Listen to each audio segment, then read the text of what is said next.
Welcome to Therapy in the Great Outdoors, the podcast where we explore the business and practice of nature-based pediatric therapy of all kinds. If you're an outdoor-loving pediatric practitioner in the fields of occupational, physical, or speech therapy, social work, or mental health, this podcast will help you start and grow a successful nature-based practice or program. I am the ever honest, always 100% real, you'll hear it all on this podcast, Dr. Laura Park Figueroa. I'm a pediatric OT with over 20 years of experience, and I run a thriving nature-based practice with profitable locations in 2 different states and multi-six figures in revenue. I also host the free online community at therapyinthegreatoutdoors.com to help you pursue your nature-based therapy dreams too. Are you ready to take action on those dreams? Let's jump in. Hello, everyone. Welcome back to Therapy in the Great Outdoors. Today, I am going to share with you several different really creative snacks that you can make with children in your nature-based therapy sessions. We love making really creative snacks in my practice, and I think this is something that any nature-based pediatric therapist can do and can use these activities to work on almost any type of therapy goal. So if you are a mental health specialist, if you are an occupational therapist, a physical therapist, a speech therapist, there are so many skills that go into making these snacks that I think any of you, no matter who you are as a pediatric professional, can find something to take away from this episode. And if you like these ideas, you should either get my book, which I never promote. I wrote this book like 5 years ago now in 2019. I never promote it. I self-published it on Amazon. It has 44 different activities in it with photos of the activities and different modifications and alternatives that you can do to each activity. And basically, I wrote this book because when I started out in nature-based practice, I found that a lot of the books out there were very complex. Like they were teaching you how to make a bow and arrow from boar's hair and a special kind of willow bark that needed to be stripped and treated and all this. It was just, I'm making all this up, but the activities were like super complex. And my book, I basically wrote because I tried out a bunch of activities with modifications and things during my first year in practice with kids. And I only put in my book the things that actually worked with children who are the types of children that we work with, who tend to not have very long attention spans, or maybe they have trouble sequencing. I tried to make these activities things that could really easily be done with a wide variety of children who have different strengths and different challenges. You can get my book. That is a way that if you like these activities, that might be something to do. Some of these snacks are going to come out of my book.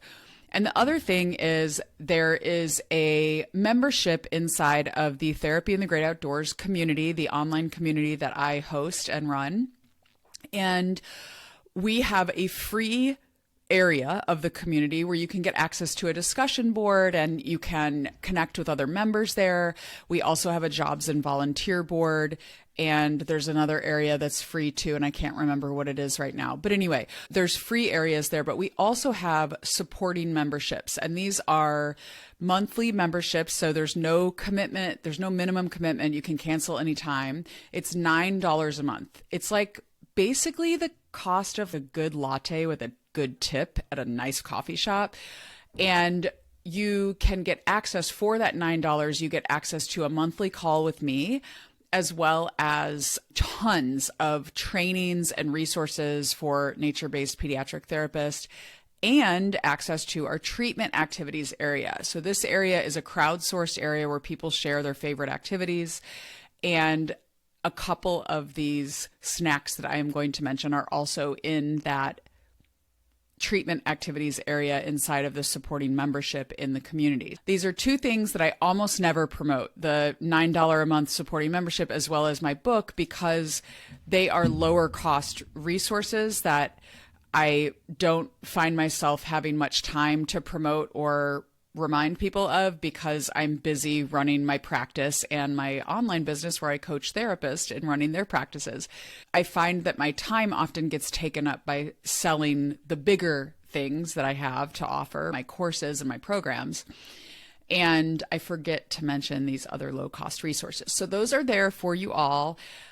And now let's get into some of the activities. So the first one is super unique and interesting. One of my employees who used to work with us, she's amazing. I'm so sad that she moved cross country to be with her family. I'm happy for her, sad for us, because she was such an amazing person to work with. But she put a post inside of the Tego community treatment activities area called Color Changing Tea. She said it could also be a fun lemonade. So basically, she brought hot water in thermoses, okay? And then she brought a bunch of like flowers and edible herbs and lemon and honey and let the kids choose the mix that they wanted to put in their tea.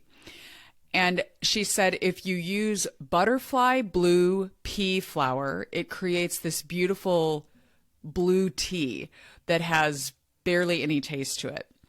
Then if you mix that with lemon, it turns purple.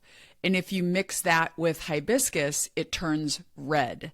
So it's really fun for the kids to try these different combinations. And it also is so great for being adventurous and just being willing to try something that's very different from something they probably have ever tasted or tried before, maybe at home. That was a really great idea. And she has a lot of info here about how she did it and how it was helpful in the Tego community post that she did here.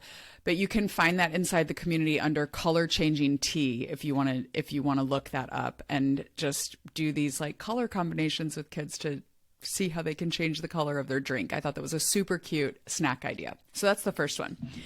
So the second activity is also inside of the Tego community here, and it is apple pizzas. So this is the cutest idea. Basically what you do is you cut apples into slices and then you spread different toppings on top of them like sunflower butter, not slices. You cut apples into, you try to get it like a full circle so it looks like a pizza, right? So maybe like down the sides of the apple. You guys get what I mean. You get it so you can see a full piece that looks almost like a circle. So you cut off like one side of the apple so it's this like domed, curved, like flat surface on top, but a dome on the bottom. Oh my gosh, you guys, I should not record at 5 o'clock in the afternoon because I can't speak this late in the day. My brain is like fried, I guess. I hope you get what I mean. So you have your apple slice and then you bring different toppings for the kids to put on top of their apple pizza, quote unquote. And so you could have sunflower butter, you could have peanut butter if kids aren't allergic. You have them spread that on top for the sauce, and then you give them different toppings to put on top of it. Now, in the Contigo approach, I am really big on the idea that kids have so much access to sugar nowadays that it's just awful. So I try to keep all of the snacks that I offer and that my employees offer to be really healthy things. And I'm not totally opposed to sweetener, but I do feel like if we use sweetener, we should be using honey or maple syrup or something that has some kind of vitamins and minerals in it. We try to keep the toppings that we would put on these apple pizzas pretty healthy, like raisins or grapes or things that they would be able, like things that are natural foods. That's essentially what I mean. So not chocolate chips, for example. Not that we never do s'mores. I know I probably wouldn't ever do s'mores, but I know some of my employees have, and I'm not like that big of a jerk about it. But yeah, so just think about things that you could put on top of the apple. So you might have a little shaker jar of cinnamon or a little shaker jar of nutmeg or like some other flavors that they could put on top of there to play with. So that is apple pizzas.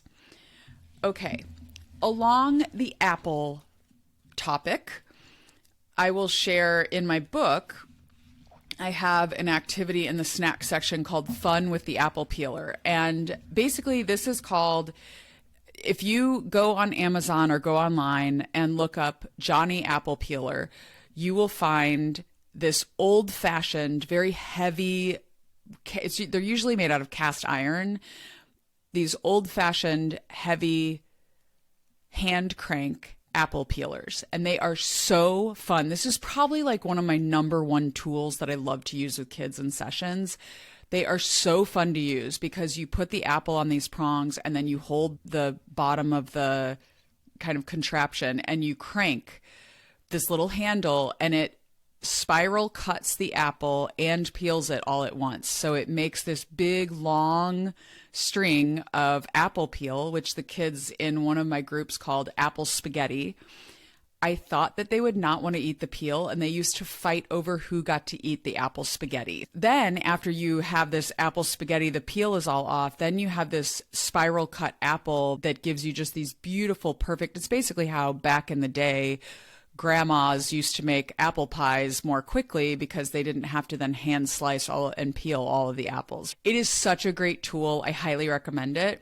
So that is something that you can use, is just get that apple peeler tool and then have fun with it and play with it and use you can use that to cut up your apples to put in a fruit salad, or you could just eat the apple slices and dip them in some kind of plain yogurt with honey and peanut butter is my favorite. I love it. It's got the protein in there from the yogurt and then the fat from the peanut butter and the creaminess and then a little bit of honey for sweetness. It's so good. It's my favorite. And a little cinnamon too.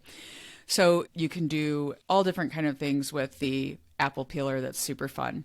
Another fun thing to do once you've cut up all those apples is to make apple crisp over an open fire. So you make a fire if you're allowed to. Sometimes I know in California, where one of my practice locations is, we usually can't make fires in the summer because it's too dry.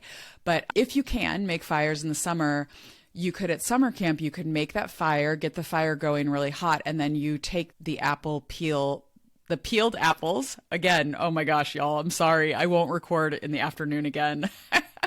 Sorry for all my flub ups. I'm not going to edit these out because this is real life. I'm real on this show. You can take those apple slices that you have sliced with the apple peeler, put them in a little aluminum foil with a little granola, a little honey, and maybe some, what was I going to say? Granola, honey, and apples and a little cinnamon, and then put it on to wrap it all up in foil, seal the edges, and put it in the fire and let it cook, and you have apple crisp.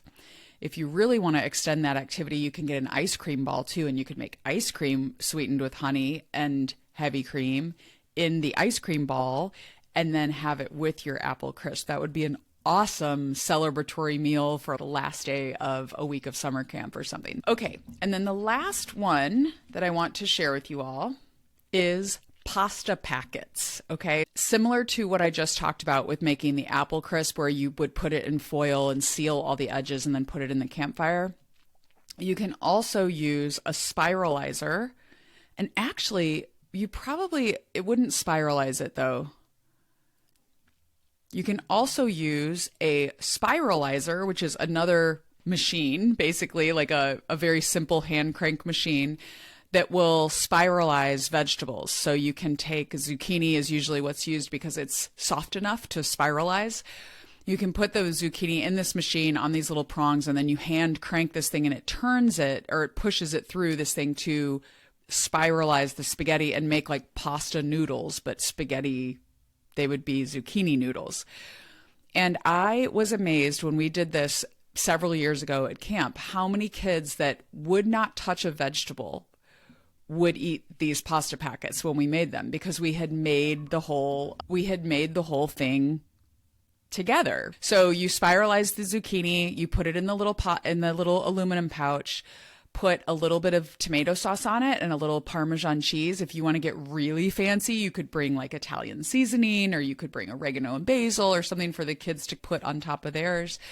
And then you cook them in the fire and take them out, and it's like eating pasta out of this little packet. So it's super fun, and another little idea for you all. So I realize some of these are more extensive, right? They're not a quick little snack that you're going to do in a nature-based therapy session. Open a granola bar and eat it. It's not that kind of snack.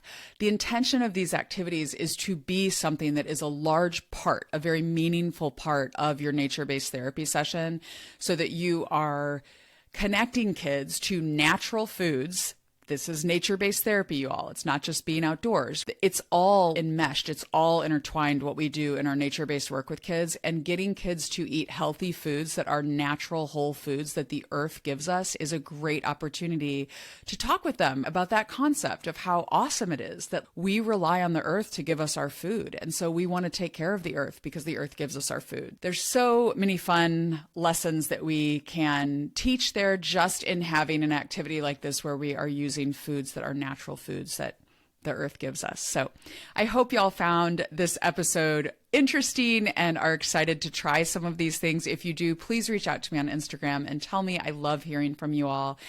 And it is Monday when this comes out, and Contigo, my nature-based pediatric therapy mentoring and certification program, is open for enrollment till tomorrow night, Tuesday, April 30th at 5 p.m. Central. So we open enrollment for this program 3 times per year. It will open again in September for an October cohort, but we are running a cohort this May. So if you want to join us, you can check out all the details at contigoapproach.com. And as always, my DMs are always open to you on Instagram. All right, I'll talk to you guys next week. Bye. Wait a second. Don't go yet. Do you want 120 ways that you can take your pediatric therapy work outdoors into nature? I wrote the free, big, huge list of nature-based therapy activities just for you. The Big Huge List will give you quick ideas for nature-based sessions. In the Big Huge List, there are activities for gross motor, fine motor, visual perceptual, executive function, balance, group collaboration and team building, social, emotional, and self-regulation skills, as well as speech and language, and a whole section just for swing activities. So go on and get your free Big Huge List so you can get started taking kids outdoors or have some new ideas if you've been doing this a while. You can download your free copy at therapyinthegreatoutdoors.com/list. So until next time, get outside, connect, reflect, and enjoy therapy in the great outdoors.